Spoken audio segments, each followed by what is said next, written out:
October 31st, Halloween morning. I woke up to the sound of my phone buzzing on the nightstand. It was Adam, one of the local farmers in town. We weren't exactly best friends, but when something unusual happened in town, word spread like wildfire. "You won't believe this, man. You gotta get down here to the farm." His voice was hushed, a bit too urgent for this early. "What's going on?" I asked, still groggy. "It's the Scarecrow. It's all torn up. Looks like someone shredded it." Adam's Scarecrow was a local landmark. Tall, weather-beaten, and wearing a patchwork of old clothes, it stood guard over his cornfields year-round. People joked it had more personality than half the town. I wasn't sure why Adam was so freaked out. It was Halloween, after all. Kids pulling pranks was almost a tradition here. But something about his tone got to me. I arrived at the farm about 20 minutes later, and when I saw the Scarecrow, or what was left of it, I understood why Adam had called. The thing was torn apart, limbs scattered, straw guts spilling everywhere. But that wasn't the weirdest part. The Scarecrow's head was missing. There was an uneasy tension in the air. Adam stood there, looking pale. Who the hell would do this? And why take the head? I shrugged, stepping closer to inspect it. The fabric of the shirt it wore was torn in jagged lines, as if someone, or something, had clawed at it. "Looks like more than a prank," I muttered. "You sure it wasn't animals?" Adam shook his head. "Nah, animals wouldn't take the head and leave the rest in a mess like this. I found footprints around it too. Big ones." That's when the wind picked up, a cold gust that sent a shiver down my spine. Something felt wrong about this. I don't know why, but a thought flashed through my mind, like a flicker of memory from some forgotten nightmare. I pushed it aside. It was just a scarecrow, after all. Later that afternoon, I couldn't shake the feeling that something wasn't right. The town was in full Halloween mode, kids running around in costumes, jack-o'-lanterns glowing on every porch, but there was a strange heaviness in the air. People were on edge, though no one could explain why. It wasn't until dusk, when I was back home, that I started connecting the dots. My neighbor, Mrs. Jenkins, was gossiping with some folks about the Scarecrow. Apparently, Adam wasn't the only one whose Scarecrow had been torn apart recently. 2 other farms had reported similar incidents, though no one made a big deal out of it until now. And then, she said something that chilled me to the core. Back in the 1800s, they used to believe that scarecrows could be vessels for spirits. Bad ones. If they were mistreated, they'd come back for vengeance. I laughed it off at the time, but that night, as the wind howled outside and the shadows stretched longer than they should, I found myself thinking of those words again. Something about the Scarecrow wasn't sitting right. That's when I heard it. A soft scraping noise. At first, I thought it was the branches of the old oak tree outside, but then it came again, closer, this time. Like something dragging across the ground. And then, a whisper, faint but unmistakable, "You did this, now you'll pay." The whisper echoed in my mind long after the sound had faded, leaving me in an eerie silence. I tried to convince myself it was nothing, just a Halloween prank, maybe even some stray wind playing tricks on my imagination, but something deep down, primal, was telling me otherwise. I crept toward the window, careful not to make a sound. The moon was full, casting a silvery glow over the front yard. My breath caught in my throat when I saw it. There, standing at the edge of the street, was a figure. A tall, crooked shape that seemed familiar. At first, I thought it was someone in a costume. Halloween was in full swing, after all.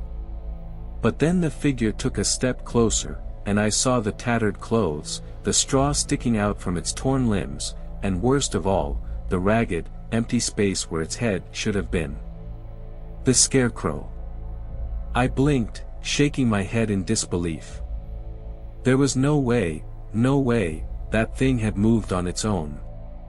But the figure didn't disappear. It kept coming, its stride slow and deliberate, like it had all the time in the world.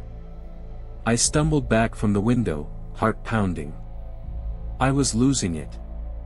Maybe the stories Mrs. Jenkins had told were getting to me, or maybe this was some twisted joke. But as I backed away, the sound of footsteps on the gravel outside made me freeze. The Scarecrow wasn't just in the street anymore.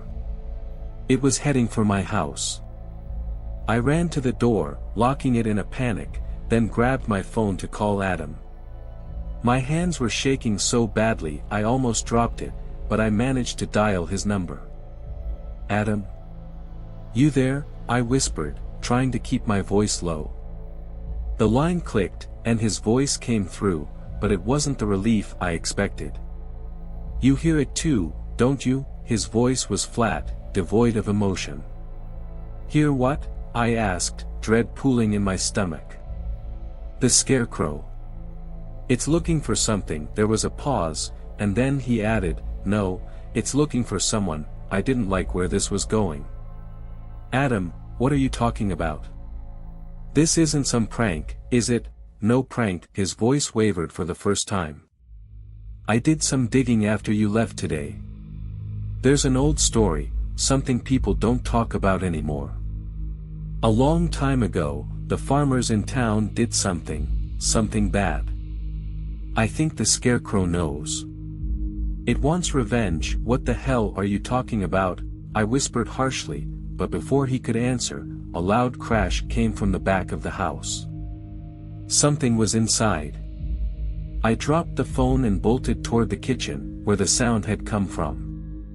My blood ran cold when I saw the back door, one of those old wooden doors with a weak lock, hanging open, swinging in the wind.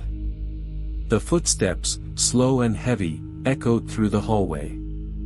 I turned just in time to see the shadow moving across the floor. The Scarecrow, or whatever it had become, was inside my house. Panic gripped me like a vice, but something told me I needed to keep calm, to think. I ducked into the closet by the kitchen, heart racing so fast I thought it might burst out of my chest. Through the crack in the door, I saw it. The tattered remains of the Scarecrow's body shuffled past, its straw-stuffed arms hanging limply at its sides, dragging a broken leg behind it. It was looking for something, someone. And that someone was me. Suddenly, Adam's words from the phone call started making sense. The farmers had done something terrible. But what? The Scarecrow stopped, tilting its headless form toward the living room like it was listening. It stayed still for what felt like an eternity before moving again, slowly shuffling out of sight. I breathed in, trying to steady myself, but then I remembered something. Years ago, back when I was a kid, there had been whispers in town about a scarecrow that had gone missing. My dad used to joke about it, saying it had wandered off. The older folks didn't laugh, though. I never paid much attention back then. But now it was all coming back to me. There had been a death, someone from one of the farming families. People said it was an accident, but rumors spread. Something about a crime. A secret buried under years of harvests and silence. I snapped back to the present as another crash echoed from upstairs. My body tensed, adrenaline surging through me. The Scarecrow was still searching, and it wasn't going to stop until it found what it was looking for. I didn't wait to find out what would happen if it did. I grabbed the first thing I could find, an old crowbar that had been stashed in the closet, and crept out as quietly as I could. The house was too quiet, like the air had been sucked out of it. My footsteps barely made a sound on the wooden floor as I made my way to the stairs. That's when I heard it again, the whisper. But this time, it was clearer, more insistent. You did this, I froze. You all did this, and now you'll pay. The whisper hung in the air, chilling me to the bone. My grip tightened on the crowbar as I tried to steady my shaking hands. The Scarecrow wasn't just some mindless thing, it had a purpose. It was out for revenge, and somehow, it thought I had something to do with it. I moved slowly up the stairs, listening for any sign of movement. The house was eerily quiet again, except for the creaking floorboards under my feet. The door to my bedroom was open just a crack, and I could hear a faint rustling from inside. My heart raced as I pushed the door open wider, ready for whatever was on the other side. There it was. The Scarecrow stood by my bed, its tattered form bent over like it was searching for something. The fabric of its shirt, once a pale blue, was stained dark with what looked like old blood. The straw poking out of its sleeves and pants shifted with each slight movement, as though the thing was alive, though barely holding itself together. It still didn't have a head. I swallowed hard, trying to think of what to do next. The Scarecrow hadn't noticed me yet, but I knew that wouldn't last long. Whatever was inside that thing wasn't human, and I had no idea how to stop it. I thought about running, but where would I go? It seemed to know exactly where to find me, and if it had already gotten inside once, it could do it again. I took a step forward, raising the crowbar slightly. The metal felt cold in my hands, but it was all I had. "What do you want?" I called out, my voice shaky. The Scarecrow stopped, its body stiffening. Slowly, it turned toward me, though it had no eyes to see with.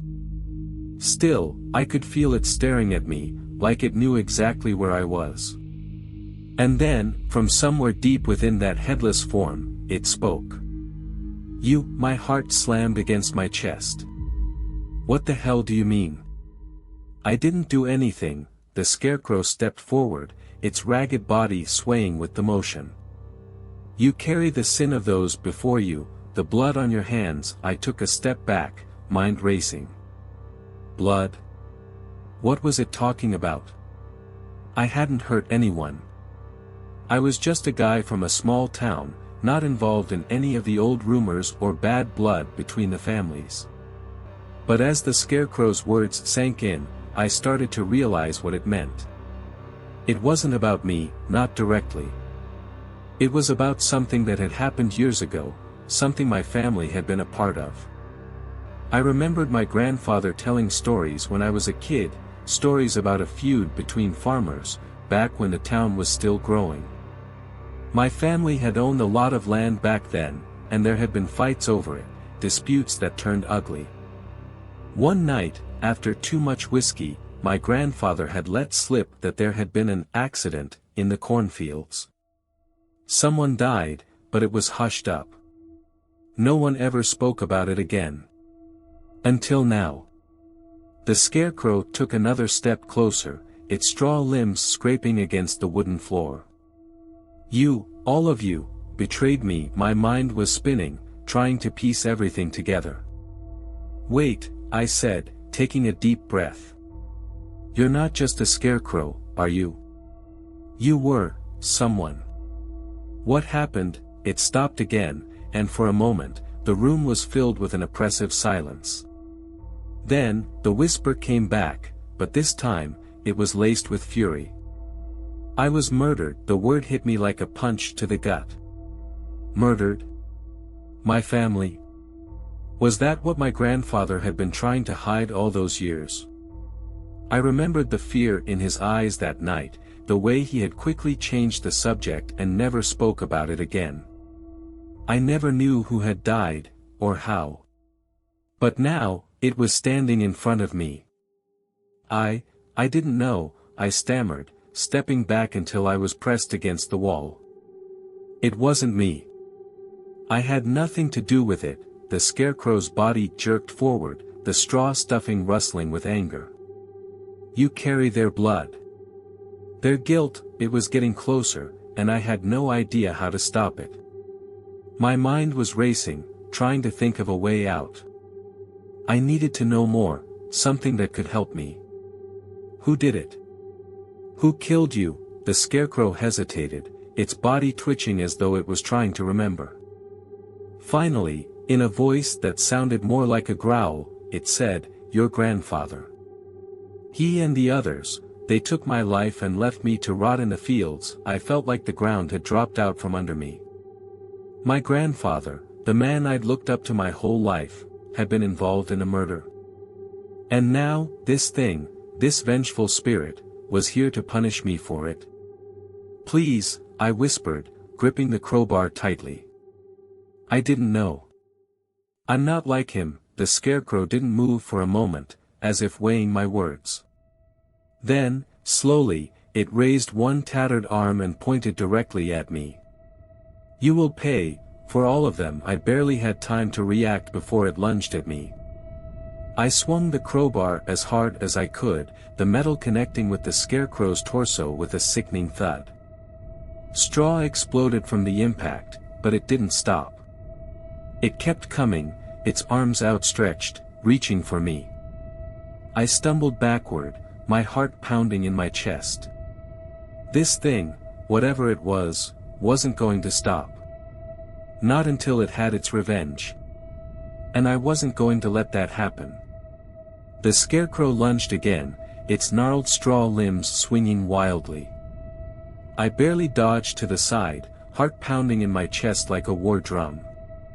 This thing was relentless, an embodiment of rage, and no matter how much I told myself I wasn't responsible, I couldn't shake the gnawing guilt spreading through me. My grandfather, my blood, had murdered this man. I swung the crowbar again, smashing it into the Scarecrow's arm, but it barely seemed to notice. It kept coming, its tattered body jerking unnaturally, straw spilling out in small bursts. With each step it took toward me, I felt my panic rising, but beneath the terror was something worse, shame. This wasn't just a monster hunting me for no reason.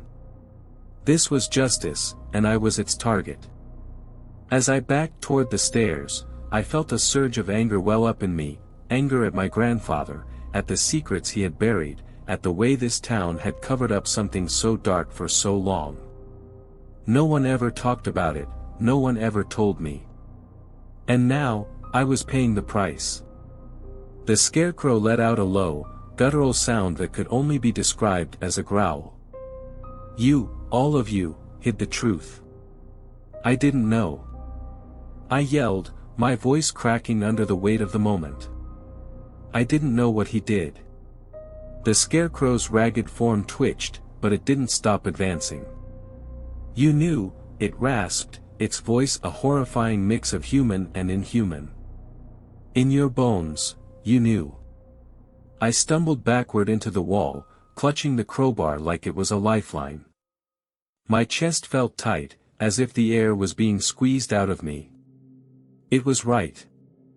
I hadn't known the details, but deep down, I'd always felt something was off about the way my family talked about the past. There were too many gaps, too many stories that never quite lined up. But I'd never pushed for the truth. I'd let the silence win. And now, the past had come for me. Memories flashed in my mind, summers spent at the farm, my grandfather telling me to stay out of the cornfields after dark.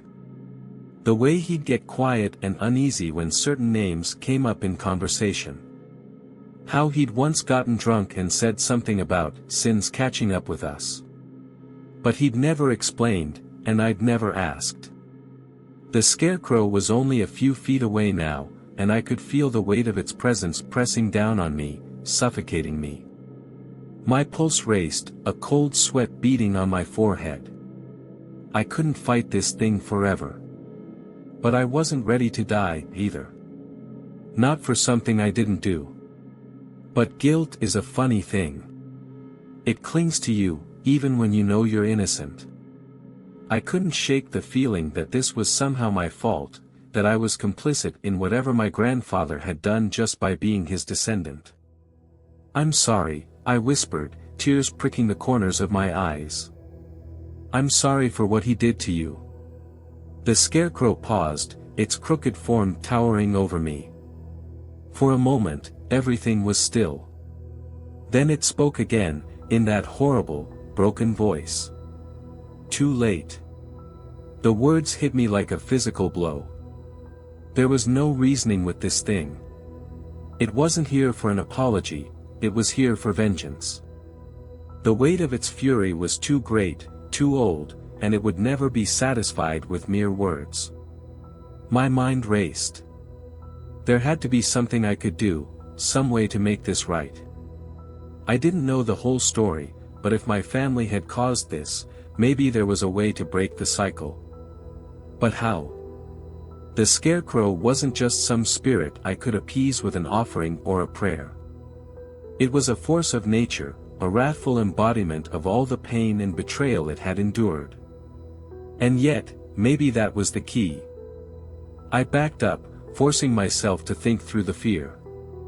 My grandfather had stolen this man's life, taken everything from him and left him to rot in the fields. But he hadn't just stolen his life, he'd stolen his justice. No one had been held accountable. The town had moved on, forgotten, while this spirit had been left behind, festering in anger. Wait, I said, holding up my hands. Wait, what if I help you? What if I can give you justice? The Scarecrow's headless body twitched, as if it was considering my words. The tension in the air shifted slightly, though the oppressive feeling of its presence still weighed heavily on me.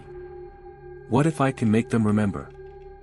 I continued, desperation lacing my voice. The town, the people, they forgot what happened to you. But I can make sure they remember.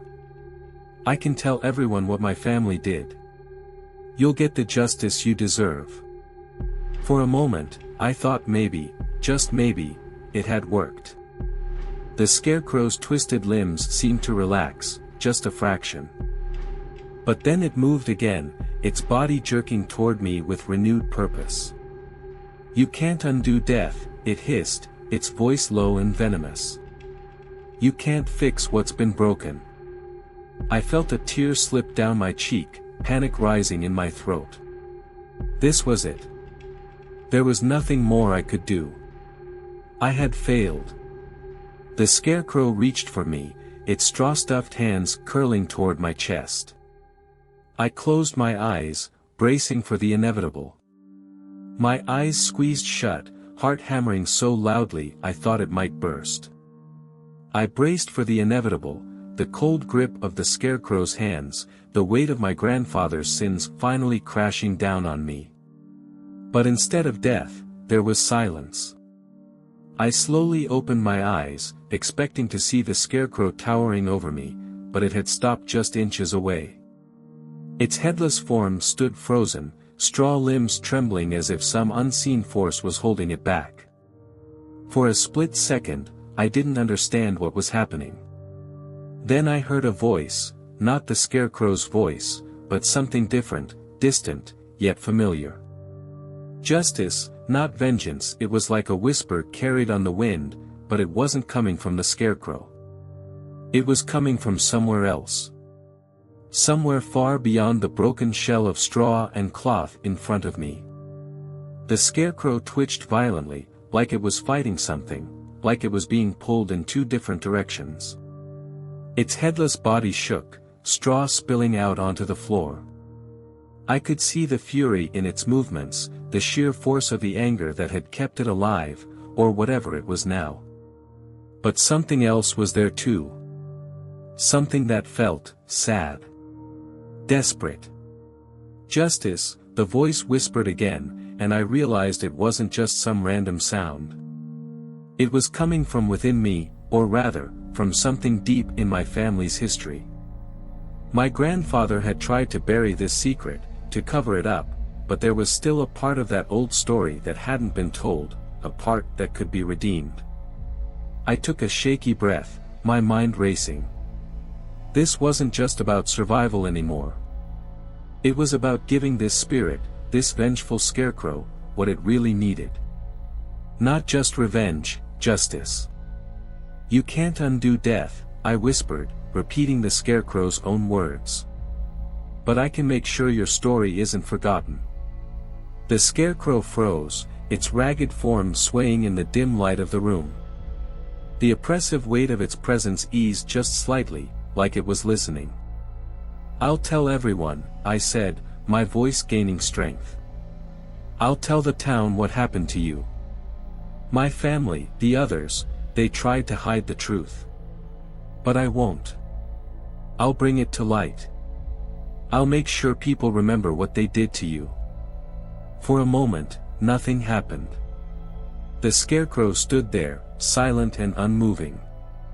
I held my breath, praying that somehow, some way, this would be enough. Then, with a sudden, jerky movement, the Scarecrow reached out, and grabbed me. Its straw fingers closed around my arm, the rough, brittle texture digging into my skin. I gasped, trying to pull away, but it held me fast. The air grew colder, and that same terrible whisper returned, louder this time. Too late, a surge of panic hit me, but before I could scream, the Scarecrow's grip loosened. Slowly, its hand fell away, straw spilling from its sleeve like sand slipping through fingers. The once menacing figure began to crumble, its body collapsing in on itself, piece by piece. Straw and fabric fell to the floor in heaps, leaving nothing but an empty pile of discarded clothes and broken sticks. It was gone. I stood there, gasping for breath, my heart racing as I stared at the pile on the floor. The Scarecrow was gone, but the weight of what had happened remained. I wasn't just dealing with a ghost, or some monster born from a Halloween myth. I was dealing with a man, someone who had been wronged, someone whose life had been stolen by the very people I had trusted. I sank to the floor, feeling the exhaustion hit me all at once. I could still hear the whispers in my mind, the voice that had told me it wanted justice, not vengeance. I didn't know what had just happened, but one thing was clear, I couldn't let this go. The Scarecrow had come for revenge because its story had been erased, its memory buried. I couldn't undo the past, but I could make sure the truth came out. The question was, how? Over the next few days, I started digging. I went through old town records, newspaper clippings, anything I could find that might give me a clue about the Scarecrow's origin. And slowly, the pieces began to fall into place. The man who had been killed, the one who became the Scarecrow, had been a farmer named Samuel Hartley. He'd lived on the outskirts of town, on land that bordered my family's farm. According to the records I found, Hartley had been involved in a land dispute with several farmers in the area, my grandfather among them. There had been fights, arguments, and finally, one night, Hartley had disappeared. The official story was that he'd left town, but now I knew the truth. They had killed him. Murdered him. And they had buried him in the very fields where his Scarecrow would stand for decades, guarding crops that weren't his. A cruel irony. I made the decision that night. I wasn't going to let Samuel Hartley's story die with him. I wasn't going to let my family's legacy be one of silence and blood. The next morning, I went to the local paper and told them everything. I gave them the records, the proof of the cover-up.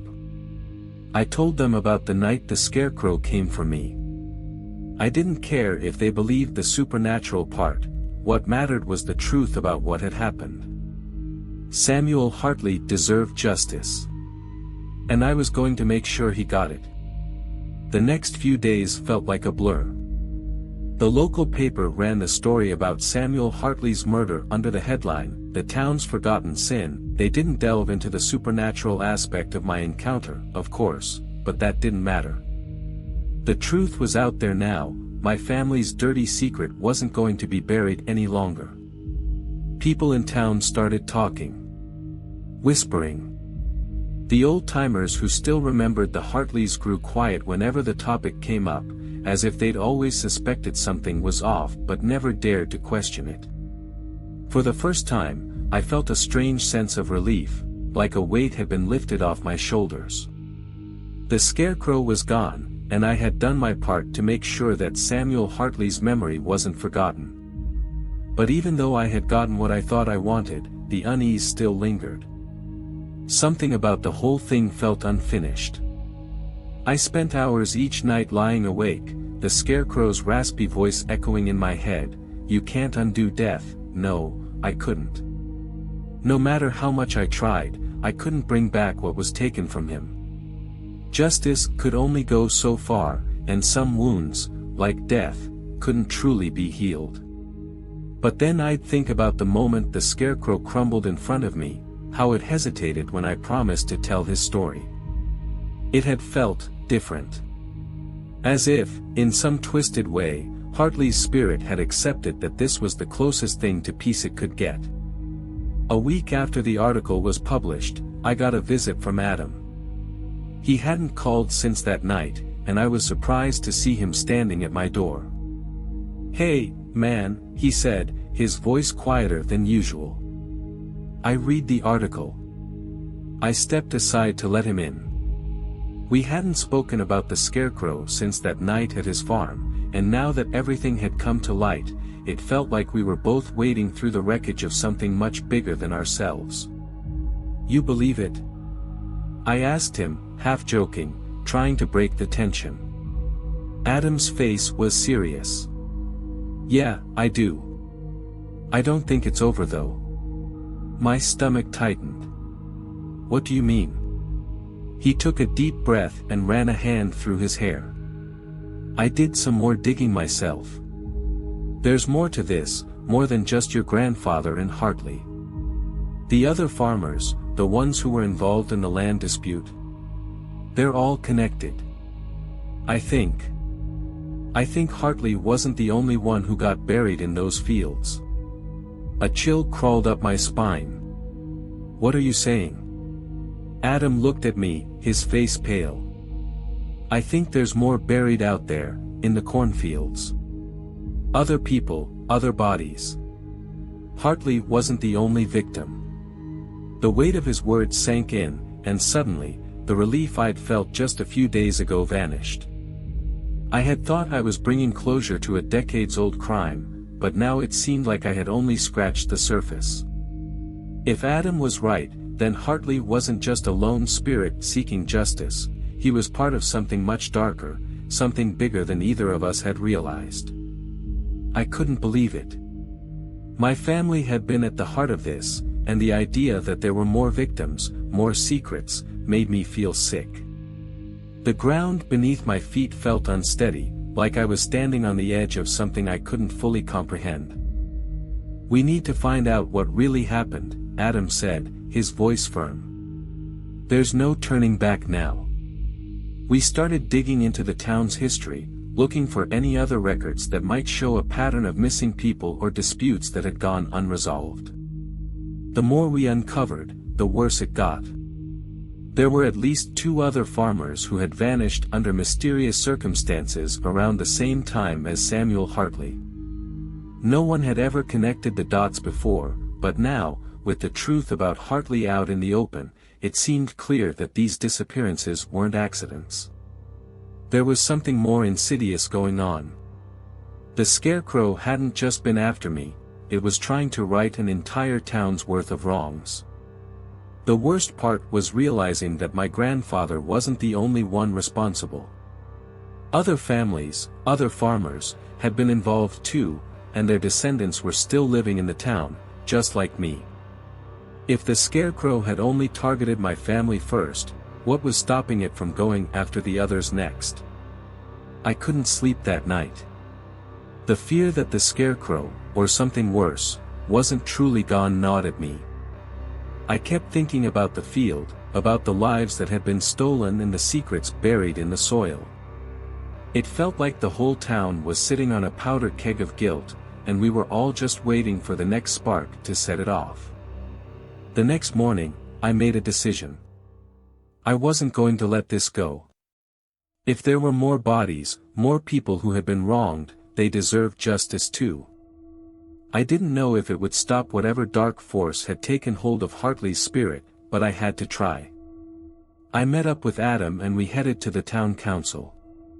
We laid out everything we had found, the old records, the missing people, the land disputes that had been swept under the rug.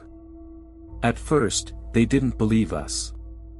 They thought we were trying to stir up trouble, to drag up ancient history for no reason. But when we brought in the evidence, the newspaper article, and the names of the other missing farmers, their attitudes changed. A few days later, a team was sent out to Hartley's field, and what they found confirmed our worst fears. Beneath the surface of the cornfields, they uncovered more bodies, remnants of old murders, covered up and forgotten by time. The truth had been buried for decades, but now, it was out. The town couldn't hide from it any longer. That night, as I sat on my porch, I felt a strange mix of emotions: relief, anger, sadness. I had uncovered the truth, but at what cost?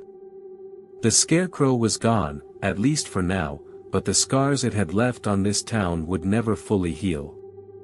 Families like mine had to come to terms with the fact that their ancestors had been murderers, and the town had to face the truth about what had been hiding in the cornfields for all those years.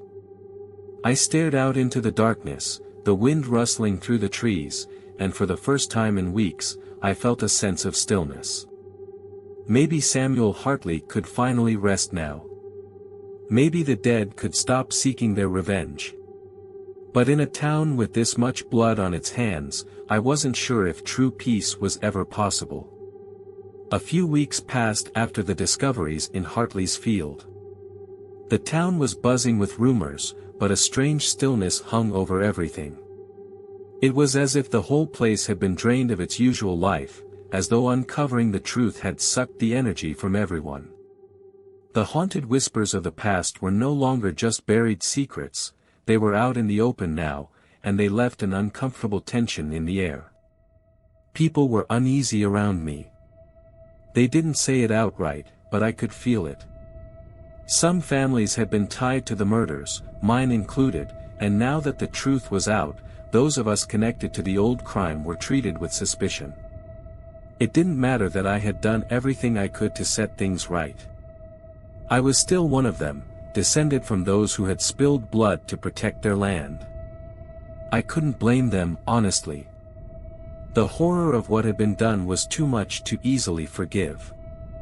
One night, after most of the frenzy had died down, I found myself standing at the edge of Hartley's field.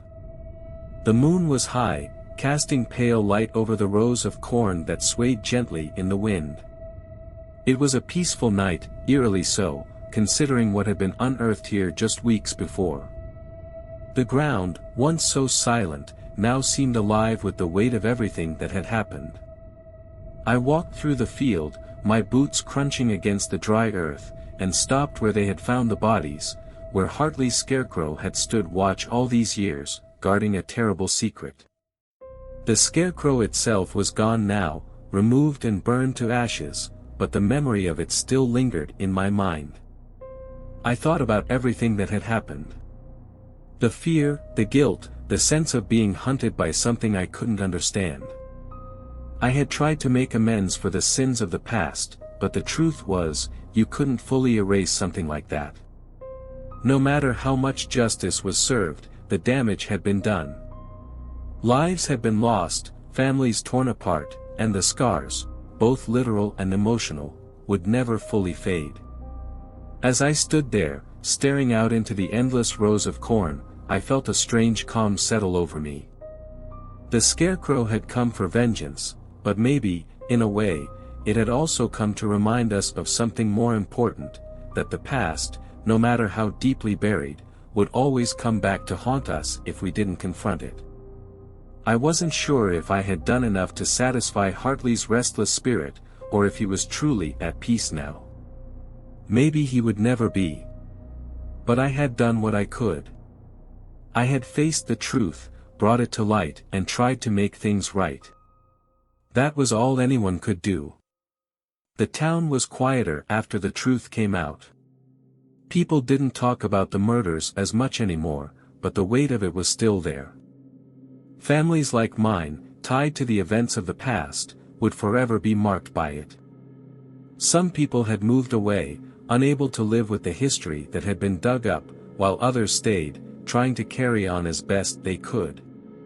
Adam and I kept in touch. We had been through too much together not to.